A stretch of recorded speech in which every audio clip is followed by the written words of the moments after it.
हरियाणा में बीजेपी नेताओं में बड़ी खींचतान। राव इंद्रजीत और राव नरबीर सिंह में जुबानी जंग। राव इंद्रजीत बोले हमने सरकार बनाई। राव नरबीर का पलटवार, किसी एक के कहने पर वोट नहीं मिलते। पंजाब में बीजेपी की बढ़ी पावर। पूर्व सांसद और विधायकों ने थामा बीजेपी का दामन। मुख्यमंत्री नायब सैनी ने ज्वाइन करवाई पार्टी। बोले पंजाब को भ्रष्टाचार से मुक्ति बीजेपी ही दे सकती है। फरीदाबाद में 16 घंटे तक कांग्रेस नेता के घर पर ईडी की रेड। महेंद्र प्रताप के दफ्तर में भी पहुंची ईडी। विजय प्रताप बोले ईडी को कुछ नहीं मिला, कांग्रेस ने बीजेपी को घेरा। HSGMC के मेंबर्स की सिख जुडिशियल कमीशन में पेशी जारी। दादूवाल सहित कई मेंबर कमीशन के दफ्तर में मौजूद। 104 करोड़ के बजट को लेकर HSGMC में हुआ है विवाद। फिर हड़ताल पर जा सकते हैं हरियाणा के निजी अस्पताल। IMA हरियाणा का सरकार पर वादा खिलाफी का आरोप। कहा सरकार ने नहीं किया 400 करोड़ का भुगतान। हरियाणा रोडवेज के ड्राइवर्स को अब सीट बेल्ट लगाना जरूरी। परिवहन विभाग ने सीट बेल्ट को लेकर जारी किए आदेश। पालना न करने पर होगी सख्त कार्रवाई। यमुनानगर में खैर लकड़ी की तस्करी करने वालों पर पुलिस का एक्शन। 100 क्विंटल खैर की लकड़ी पुलिस ने पकड़ी।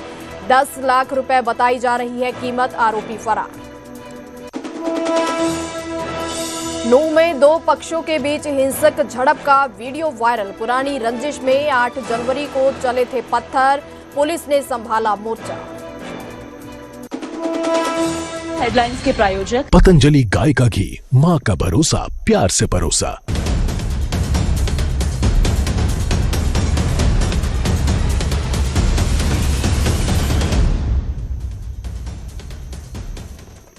नमस्कार, न्यूज 18 पंजाब हरियाणा देख रहे सभी दर्शकों का स्वागत है। मैं हूं आपके साथ प्रीति पॉल। बुलेटिन की शुरुआत करते हैं। कैबिनेट मंत्री राव नरबीर सिंह का राव इंद्रजीत को जवाब दिया गया है। राव इंद्रजीत के बयान पर राव नरबीर सिंह बोले हैं पार्टी के बदौलत बनी हरियाणा में बीजेपी सरकार। उनकी तरफ से कहा गया है, उन्होंने कहा है कि एक के कहने से पार्टी को वोट नहीं मिलता। बीजेपी ने अच्छा काम किया था इसलिए सत्ता में आई है। राव इंद्रजीत को बीजेपी ने जो दिया है वो किसी ने नहीं दिया है। तो कैबिनेट मंत्री राव नरबीर सिंह की तरफ से राव इंद्रजीत को जवाब दिया गया है। तो पार्टी के बदौलत हरियाणा में बीजेपी की सरकार बनी है। राव नरबीर ने कहा है कि एक के कहने से पार्टी को वोट नहीं मिलता। बीजेपी ने अच्छे काम किए थे इसलिए सत्ता में आई है बीजेपी। तो राव इंद्रजीत को बीजेपी ने जो भी दिया है वो किसी ने नहीं दिया।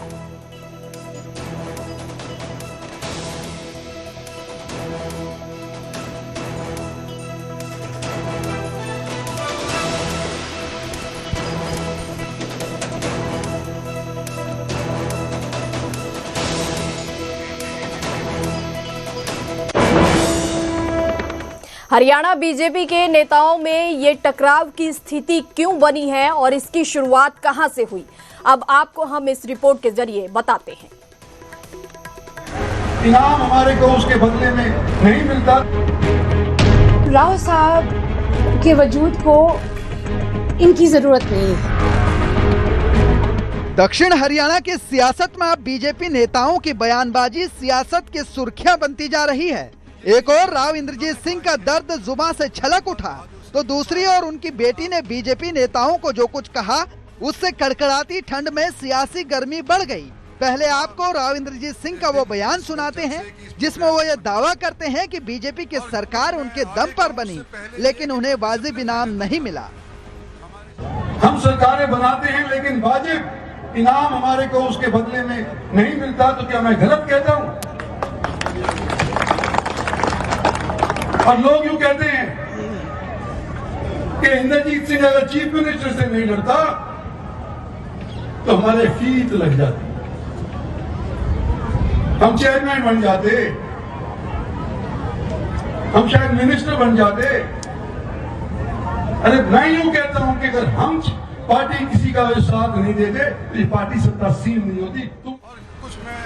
राव इंद्रजीत सिंह के इन शब्दों से ये तो जाहिर है कि राव साहब खुश तो बिल्कुल भी नहीं हैं।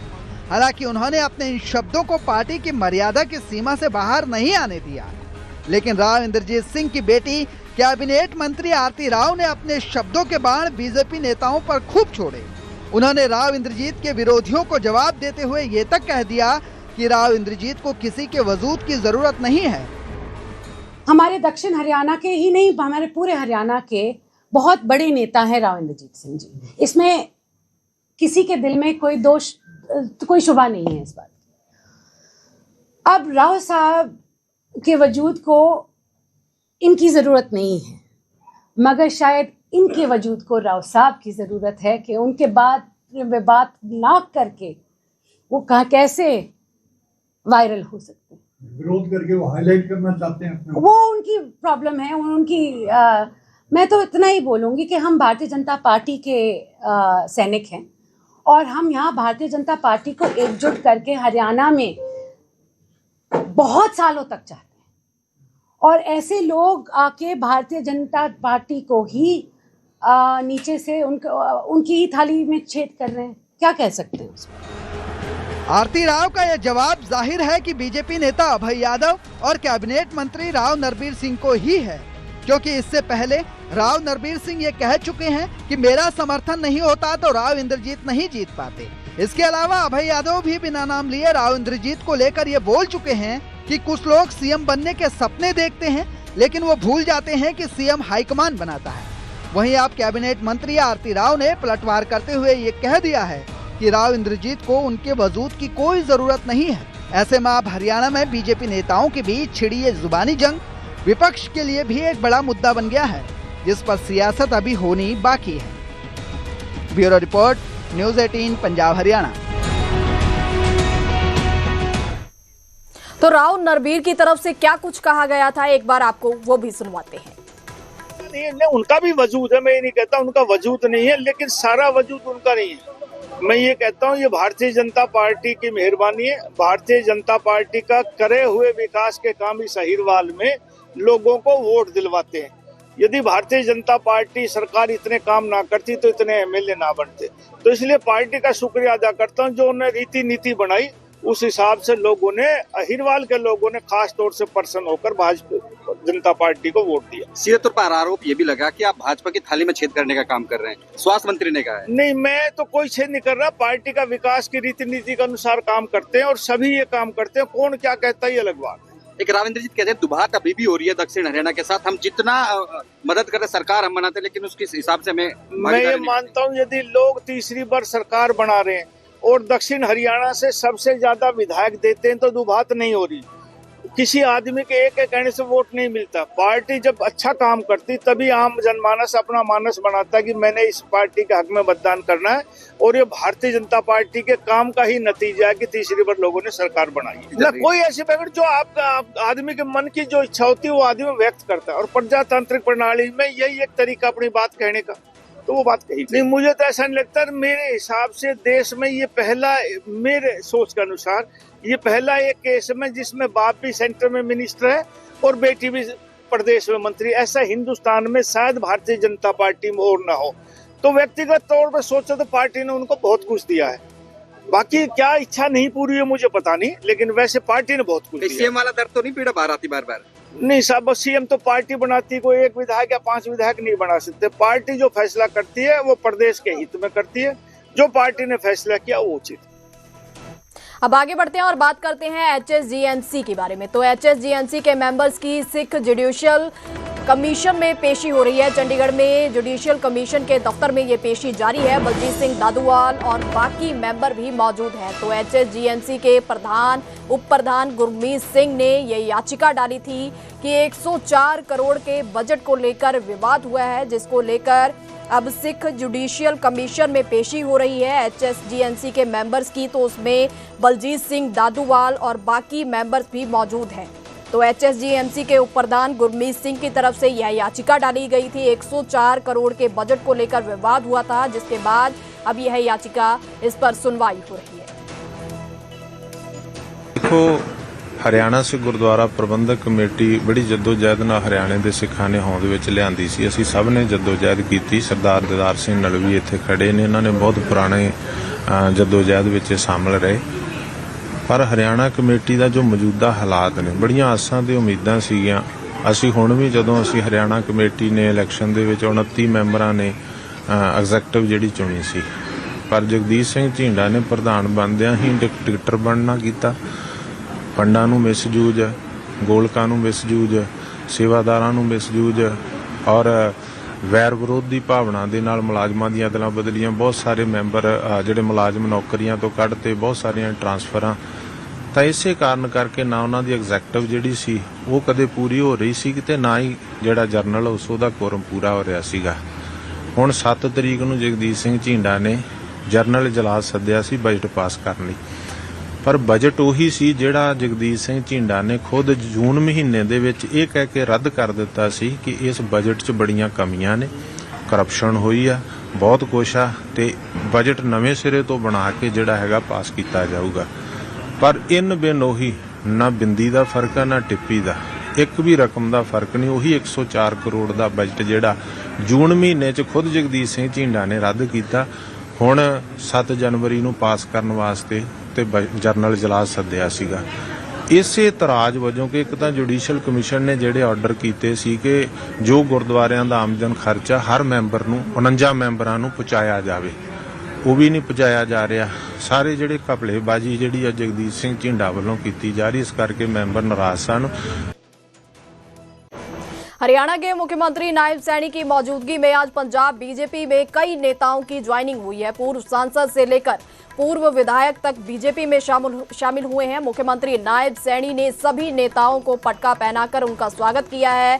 इसी दौरान मुख्यमंत्री नायब सिंह सैनी ने कहा है कि पंजाब को भ्रष्टाचार से मुक्ति सिर्फ पीएम मोदी और बीजेपी ही दे सकती है। तो बता दें कि आज बीजेपी में शामिल हुए हैं।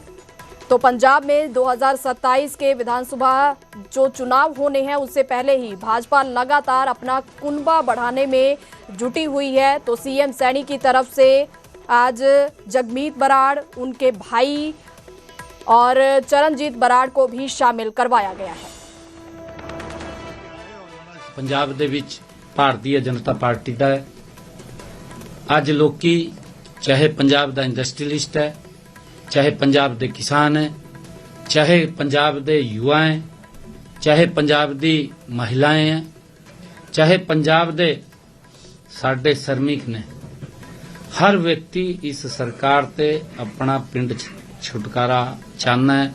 आने वाले समय दे विच भारतीय जनता पार्टी पंजाब दे विच सरकार बना रही है, लोकां ने मन बना लिया है। उधर हिसार में सीएम के स्वागत का एक वीडियो अब तेजी से वायरल हो रहा है। हिसार में मुख्यमंत्री नायब सैनी का एक अलग तरीके से स्वागत हुआ है। जब सीएम हिसार के किरमारा गांव पहुंचे तो वहां लोगों ने उनके स्वागत में खूब फूल बरसाए। इसी दौरान सीएम पर नोट भी बरसाए गए। वहीं सीएम नायब सैनी इसी दौरान लोगों के साथ अलाव तापते हुए भी नजर आए हैं।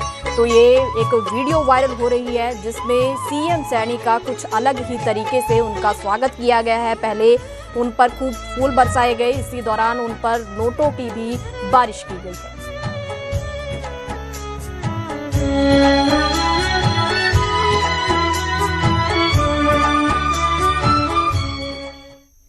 वहीं फरीदाबाद में कांग्रेस नेता और पूर्व मंत्री महेंद्र प्रताप के घर पर ईडी ने रेड की है। 16 घंटे तक ईडी ने उनके घर पर छापेमारी की है। इस दौरान घर के सभी सदस्यों को घर के अंदर ही रुकने को कहा गया। वहीं 16 घंटे की ईडी की रेड के बाद जब महेंद्र प्रताप के घर का दरवाजा खुला तो महेंद्र प्रताप के बेटे विजय प्रताप बाहर आए और उन्होंने कहा है कि ईडी को घर से कुछ भी नहीं मिला है।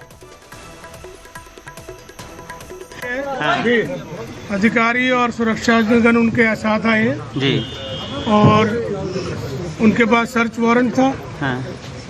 और क्योंकि हमारा प्रेमिसेस एक ही है जी और पीयूष बिल्डर जी जिसके केसेस एनसीएलटी में है जी जी और कई प्रोजेक्ट्स उनके रुके पड़े जी और चूंकि 2007 के आसपास हमारी 30-35 साल पुरानी पुश्तैनी जो हमारी जायदाद है metro mall metro new metro cinema हुआ करते थे, आप सभी जानते हैं जी। तो वो हमारे थे 35 साल पुराने। तो हमने कोलैबोरेशन पीयूष के साथ किया जी। इसी वजह से पीयूष के जितने भी प्रोजेक्ट्स अक्रॉस स्टेट और इंडिया हैं, क्योंकि वो प्रोजेक्ट खराब हो गए और एनसीएलटी में कंपनी चलेगी जी। उसके तहत इनका सर्च था जी। तो पीयूष की वजह से आए थे। वो जो पीयूष के रिगार्डिंग हमारे पेपर्स थे, क्योंकि हमारी अपनी पुश्तैनी जमीन है वो जी। तो वो पेपर्स सारे वो लेने आए थे सर्च के, तो वो हमने दे दिए। अब आगे बढ़ते हैं और बात करते हैं यमुनानगर की। यमुनानगर में खैर की लकड़ी की तस्करी पर एक्शन हुआ है। पुलिस ने 100 क्विंटल खैर की लकड़ी पकड़ी है। करीब 10 लाख रुपए इसकी कीमत बताई जा रही है। तो हिमाचल में लकड़ी की जो है तस्करी की जा रही थी, तो ये एक्शन किया गया है यमुनानगर में, जहां खैर की लकड़ी की तस्करी पर एक्शन हुआ है। पुलिस ने 100 क्विंटल जो है खैर की लकड़ी को पकड़ा है, तो इसकी कीमत भी 10 लाख रुपए बताई जा रही है। इससे पहले भी कई ऐसी खबरें सामने आई हैं जिसमें खैर की लकड़ी की गैर कानूनी तस्करी की जाती है, क्योंकि यह बहुत ही महंगे दाम पर बिकती है। तो यमुनानगर में खैर की तस्करी पर बड़ा एक्शन हुआ है। पुलिस ने 100 क्विंटल खैर की लकड़ी को पकड़ा है।